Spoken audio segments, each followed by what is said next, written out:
Well, for the most part, I managed to see Jay and Silent Bob Reboot. This was a movie that I thought, oh no, they're not going to play because, they're doing this whole sort of roadshow sort of thing. It's only going to play like at a very limited set of cinemas across the country just for one night. That you can't really do that. And plus, the ticket prices are quite high, and I'm quite conservative with how I spend my money. But thankfully, lo and behold, they managed to show it at a regular cinema at regular times of the day. We could pick matinee. I finally got to see it. And it was a riot. It was a hilarious movie with a lot of meta references to a lot of the films that Kevin Smith was known for, etc., etc. Clerks, Chasing Amy, and the original Jay and Silent Bob film all get plenty of mention here. Even more that, which I didn't quite care for. This is a major improvement over Tusk. That movie was terrible, and to the point I didn't even go to see that other movie you done called Yoga Hoses, which I just thought was just utter rubbish. And Jersey Girl, you can forget about them, more rats. I didn't care much for those.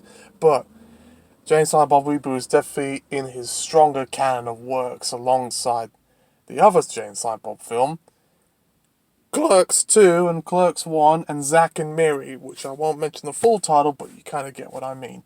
And also Red State, which was a great movie that he did that for some reason doesn't really get talked about a great deal because it's not a comedy.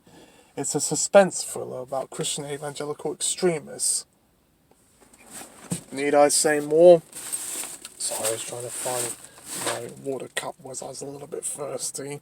But again, to the point of there, so it turns out in the story itself, they try to stop a remake of the original Blunt Man and Chronic film that they eventually made into a film again, so they could appeal to the next new audience that's out there nowadays. In many ways, it's sort of a piss take on whatever Marvel and DC Comics were doing in recent years by bringing back Batman with new actors and cast members and a new origin story, Wolverine and the Fantastic Four, which all were unnecessary, but they still made them just because the money could be made out of it. And the way he takes the piss out of himself with Kevin Smith saying, "Look, I'm going to bring it back again." It's sort of a meta reference in of itself, and I think that's the charm of it. The movie does not take itself seriously. It's also a very thinly veiled, thinly veiled critique on Hollywood itself, to the point that the movie didn't get like a traditional sort of release. In North America, it was done as a sort of road show sort of thing where they could screen it in certain locations across the US and Canada, almost like in a tour bus sort of way, like a band or an orchestra would, which I think is quite clever. He hasn't done this sort of trick since Red State. And I think that's probably for the best nowadays because comedies, unfortunately, are not doing quite the business they used to be. The days of, the big comedy like a Hangover or Ted are sort of over, mainly because Netflix has sort of taken the bait on these sort of films.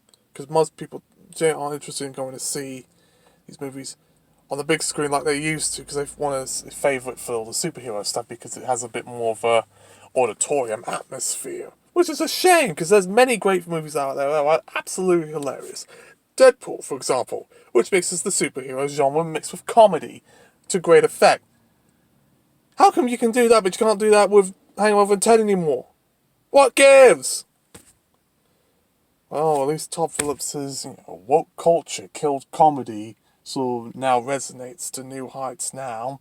But getting back to it, the movie itself was plenty of fun, but I think the thing that sort of puts it out of the masterpiece category is the fact that the subplot between Harley Quinn Smith, right?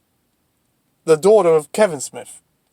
He had a daughter that he has after, he's lost a lot of weight, in case you just ask, he's lost a lot of weight. And the subplot between, Kevin Smith's daughter playing a particular character and Jay, the stoner, is a little shoehorned, a little forced for emotional purposes. I think we could have done without that, but I won't comment too much. Because, it's his passion project, and there's a lot of cameos and stuff on this that keep me afloat. Kind of almost like a nasty Family Guy or Simpsons episode, if you think about it. But Maybe time will tell. But overall, pretty good, even if the subplot kind of weakened a few things. So with that being said, feel free to keep on tuned for my film reviews every now and every then, and for my countdown as well. This is Skinny Ebert signing off. Until next time, keep on watching.